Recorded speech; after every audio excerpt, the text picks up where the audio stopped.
दोस्तों, चलिए खेल खेलें। इस चित्र को ध्यान से देखिए और इसको याद करने की कोशिश कीजिए।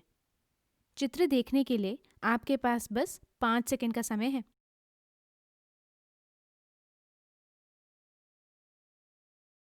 अब आप एक पेपर पेन हाथ में ले लीजिए। मैं अब आपको उस चित्र को हूबहू बनाने के लिए कुछ निर्देश दूंगी। आपको निर्देश सुनकर चित्र बनाना है। सबसे पहले पेपर के नीचे दाईं तरफ एक वर्ग बनाइए।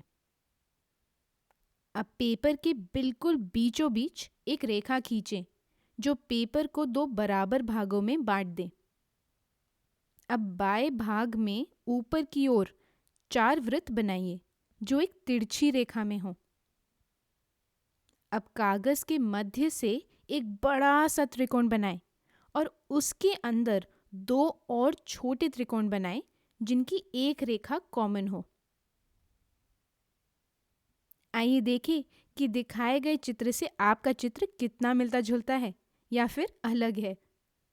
मिस्टर मैडम इस गतिविधि का इस्तेमाल कई अवधारणाओं को पढ़ाते समय करती हैं और इस गतिविधि का नाम है सुनो सुनाओ चित्र बनाओ। इस गतिविधि के मुख्य उद्देश्य हैं बच्चों में सुनने के कौशल का विकास करना, बच्चों में निर्देश समझने और स्पष्ट निर्देश देने के कौशल का विकास करना, किसी भी भाषा की शब्दावली और वाक्य रचना की समझ को बेहतर बनाना, बच्चों के मानसिक दर्शन यानी विजुअलाइजेशन और निरूपण यानी रिप्रेजेंटेशन कौशल का विकास करना। ये गतिविधि कक्षा 3 से कक्षा 8वीं तक कराई जा सकती है। इस गतिविधि के लिए हमें चाहिए चॉक बोर्ड, चॉक या फिर चार्ट पेपर पर बने चित्र, बच्चों की नोटबुक, कुछ रंगीली पेंसिलें और कक्षा में थोड़ा सा शांत माहौल। चलिए कक्षा 6ठी में चलते हैं जहां अध्यापिका अंग्रेजी विषय में प्रेपोजिशंस यानी पूर्वसर्ग पढ़ा रही हैं। आइए देखें कि वो किस तरह सुनो सुनाओ चित्र बनाओ की गतिविधि को प्रेपोजिशंस की अवधारणा के लिए इस्तेमाल कर रही हैं।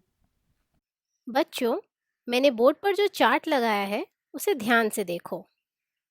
अब मैं ये चार्ट हटा दूंगी और इसमें बने चित्र के निर्देश दूंगी।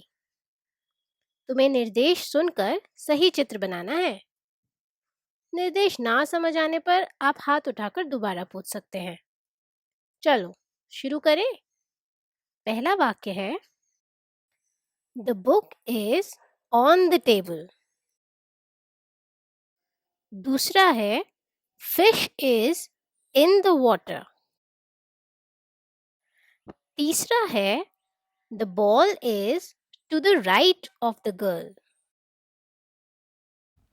इस तरह अध्यापक ने कुछ और निर्देश दिए और फिर बच्चों को अपने चित्र अपने साथ बैठे अपने सहपाठी से मिलाने को कहा।